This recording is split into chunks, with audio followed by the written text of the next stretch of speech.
안녕하세요. 한혜솔입니다. 오늘 날씨가 정말 완연한 봄입니다. 화사하고 포근한데요. 주식시장에도 따뜻한 기운이 확 돌았으면 좋겠네요. 4월 마지막 주 첫 증시 브리핑 시작해 보겠습니다. 지난주 국내보다는 대외 이슈에 좌우된 한 주였죠. 중요한 이슈들이 우선 렘데시비르 임상 실패 소식 있었고요. 김정은 위원장의 건강 위중설도 있었고요. 또 마이너스 유가 사태가 나타나기도 했죠. 이런저런 사건들 때문에 변동성이 굉장히 확대된 한 주였는데 그래도 주 전체적으로 보면 생각보다 양호했습니다. 그리고 렘데시비르에 대한 기대감은 다시 살아나고 있는데요.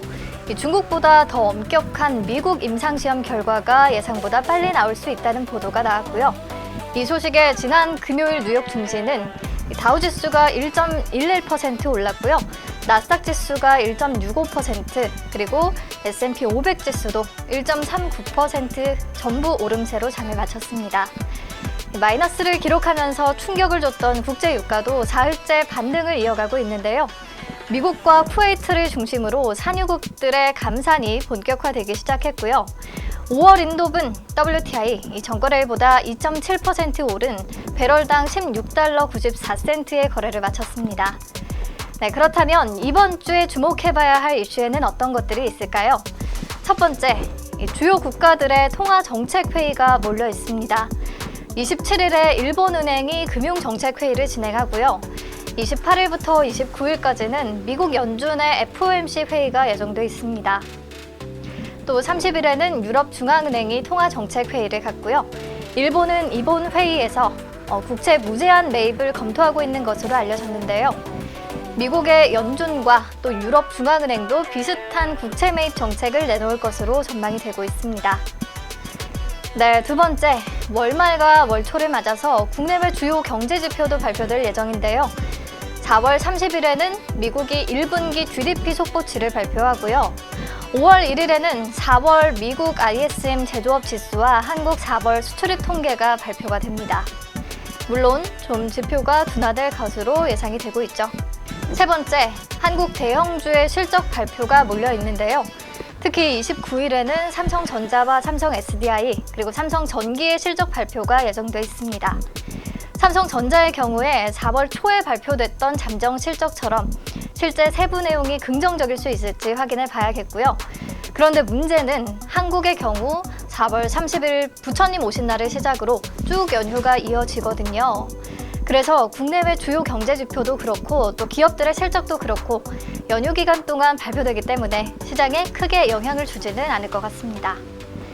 자, 마지막으로 네 번째, 어쩌면 이게 가장 중요한데요.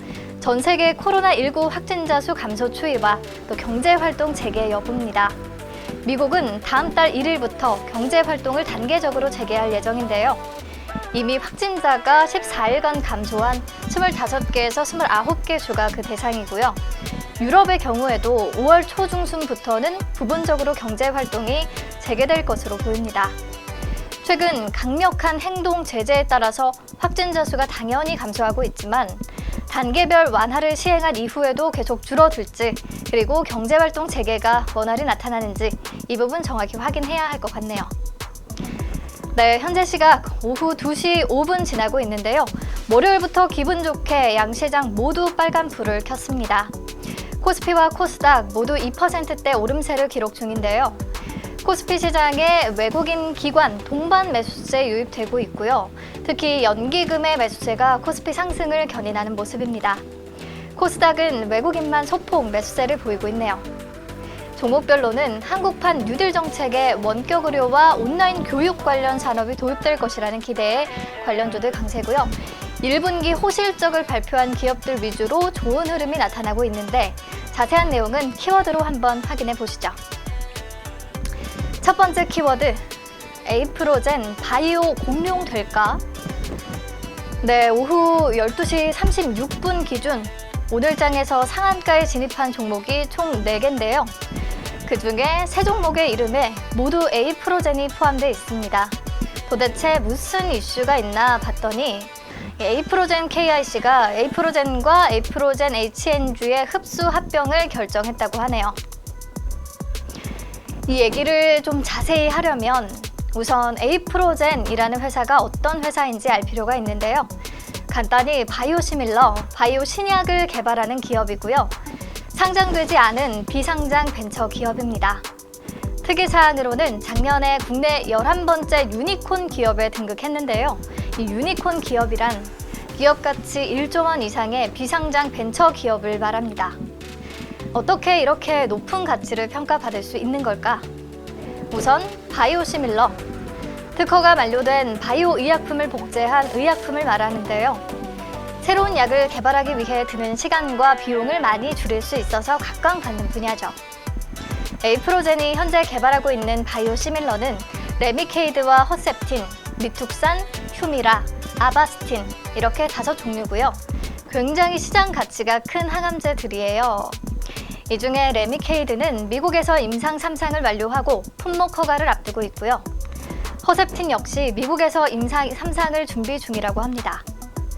바이오시밀러 말고도 또 퇴행성 관절염 치료제나 3중 음성 유방암 치료용 이중 항체 등 5종류의 신약도 개발하고 있다고 하고요. 이 부분에 대한 기대도 굉장히 큰 상황입니다. 아무튼 에이프로젠은 이러한 비상장 회사인데요. 그렇다면 에이프로젠의 관련 기업들에는 어떤 것들이 있는지 한번 볼게요. 자, 하늘색으로 표시된 2개 회사는 유가증권 시장에 상장된 회사고요. 에이프로젠 KIC와 에이프로젠 제약이 있습니다. 에이프로젠 KIC는 금속 가공 제조업에 바이오 의약품업을 추가한 회사고요. 에이프로젠 제약은 말 그대로 제약 회사입니다. 수액제나 항생제를 특화해서 생산 판매하고 있어요. 그리고 분홍색으로 표시된 코스닥 상장사에는 에이프로젠 헬스케어 앤 게임즈라는 회사가 있고요. 원래 게임 회사였는데 의약품 사업을 추가하면서 항생제 등의 의약품을 판매하고 있습니다. 그리고 같은 비상장 회사인 에이프로젠 바이오로직스가 바이오 시밀러의 생산을 맡고 있는데 지배 구조를 보면요. 김재섭 대표가 지베이스 지분 100%를 통해서 에이프로젠 관련 모든 회사에 지배력을 행사하고 있는데요. 지베이스는 비상장사인 에이프로젠의 지분 31.35%와 상장사인 에이프로젠 KIC의 지분 20.48%를 보유하고 있어요. 그런데 보면 에이프로젠 KIC 밑으로 딸린 회사들이 에이프로젠 제약, 그리고 에이프로젠 파마, 에이프로젠 HNG가 있고요. 에이프로젠 밑으로는 에이프로젠 바이오로직스와 마찬가지로 에이프로젠 HNG가 있죠. 그런데 이번에 에이프로젠 KIC가 에이프로젠과 에이프로젠 HNG를 흡수 합병하게 되면 지배구조가 굉장히 단순해지겠죠. 지베이스가 지주회사 역할을 담당하게 될 거고요. 그 밑에 에이프로젠이 바이오시밀러와 신약의 연구 개발을 담당하게 되고요. 에이프로젠 제약이 판매를, 그리고 에이프로젠 바이오로직스가 생산을 담당하는 간단한 구조로 바뀔 거예요. KIC가 흡수 합병을 하는 건데 왜 에이프로젠이 부각되나요? 라고 할 수 있는데 실질적으로는 에이프로젠이 KIC를 흡수하는 것이나 다름이 없습니다.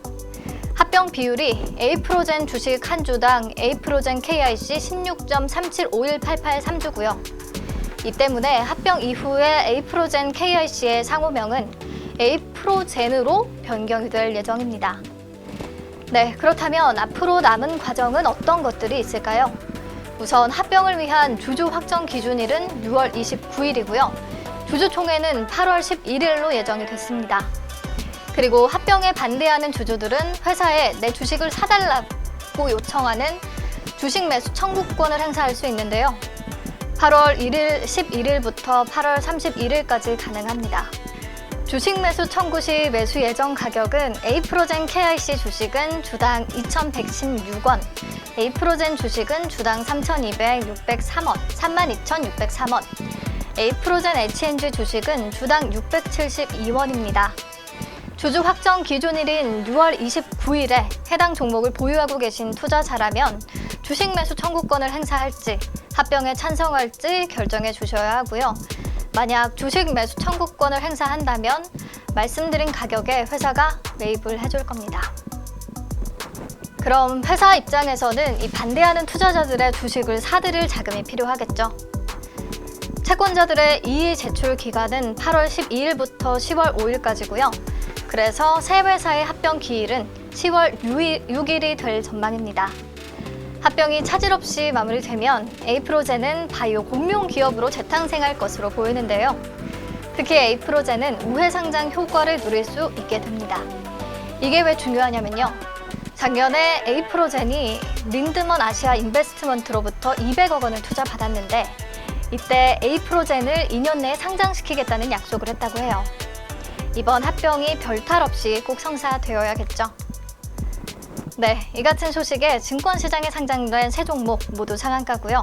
S맥과 W홀딩 컴퍼니도 같이 주목을 받고 있는데 S맥은 에이프로젠 주식 59만 주와 에이프로젠 HNG 주식 665만 주를 보유하고 있습니다.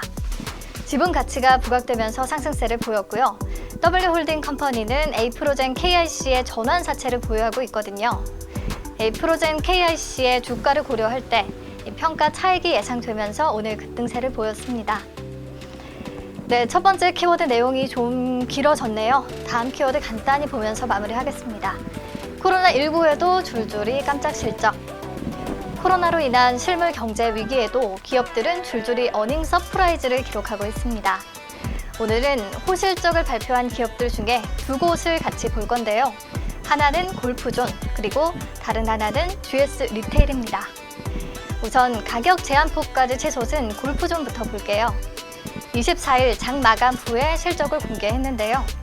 영업이익이 지난해 동기보다 3.2% 증가한 153억 원으로 잠정 집계됐고요. 매출액은 20.2%나 늘어난 것으로 나타났습니다. 해외 사업 부문이 작년보다 72% 성장했다고 하고요. 스크린 골프 유저 수 증가에 따라서 가장 높은 분기 라운드 수를 기록했다고 하는데 이렇게 코로나19에도 소비가 줄지 않은 것으로 나타나면서 오늘 시장에 관심을 받고 있습니다. GS 리테일은 오늘 장 개시 전에 잠정 실적을 공시했고요. 매출은 지난해 같은 기간보다 2.8%, 그리고 영업이익은 314.7%나 폭증한 것으로 나타났습니다. 1인 가구 증가와 식문화 변화로 냉장, 냉동, 간편식품, 빵 이런 식사 대용 상품의 매출이 큰 폭으로 증가했다고 하는데요. 코로나19에도 불구하고 실적 상승세를 기록하며 오늘 20% 가까이 급등했습니다. 네, 오늘 브리핑은 여기서 마칠게요. 내일도 상승 흐름 기대하면서 인사드릴게요. 내일 다시 만나요.